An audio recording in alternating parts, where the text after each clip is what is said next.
ত্রিপুরার কৃষিকাজে জলাভাব বহুদিন ধরেই এক বড় সমস্যা। বিশেষ করে কৃষি নির্ভর অঞ্চলগুলিতে সেচের অভাবে বহু জমি বছরের পর বছর পড়ে থেকেছে অনুর্বর অবস্থায়। কোথাও জলসেচের উৎস নির্মাণ করা হলেও রক্ষণাবেক্ষণের অভাবে সেগুলি অকেজো হয়ে পড়ে, ফলে কৃষকরা জমিতে ফসল রোপণ করেও শেষমেশ ক্ষতির মুখে পড়তেন। অপ্রতুল সেচ ব্যবস্থা রাজ্যের গ্রামীণ অর্থনীতিতেও প্রভাব ফেলছিল।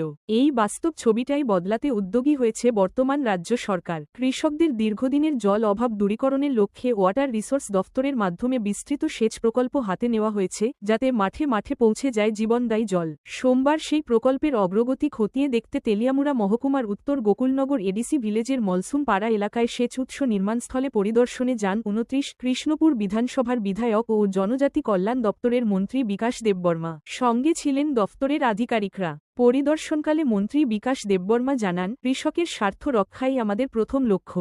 রাজ্য ও কেন্দ্রীয় সরকার মিলিতভাবে কৃষি উন্নয়নে একাধিক প্রকল্প বাস্তবায়ন করছে। ত্রিপুরার প্রত্যেক কৃষক যেন বিনা বাধায় স্বাচ্ছন্দ্যে কৃষিকাজ করতে পারেন, সেই পরিবেশ তৈরি করাই সরকারের উদ্যোগ। মন্ত্রী আরও বলেন, কৃষকরা যদি পর্যাপ্ত সেচ সুবিধা পান, তবে তারা আরও বেশি উৎপাদন করতে পারবেন। কৃষক খুশি থাকলে জনগণও খুশি থাকবে, এই মূলমন্ত্রকে সামনে রেখেই সরকার কাজ করছে।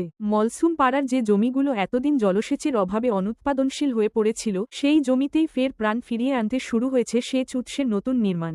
সরকারি উদ্যোগে সেচের জল পৌঁছে গেলে বহু কৃষকের জমি পুনর্জীবন পাবে, এমনটাই আশা এলাকার বাসিন্দাদের। বন্ধুদেরকে আজকে আমরা ওয়াটার রিসোর্সের মাধ্যমে আমার বিধানসভায় মানিক বাজার এখানে আমরা সাইট ভিজিট করার জন্য এসেছি। আগামী দিন আমরা যখন এই কাজটা সফল হবে, আমাদের এই প্রচুর কৃষক উপকৃত হবে। কারণ আমরা চাই যে মানুষের কাজ করার জন্য, যারা কৃষক তাদের কাজ করার জন্য।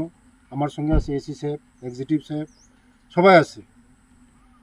আমরা আগামী দিন এই কৃষকের মুখে হাসি ফোটাবো।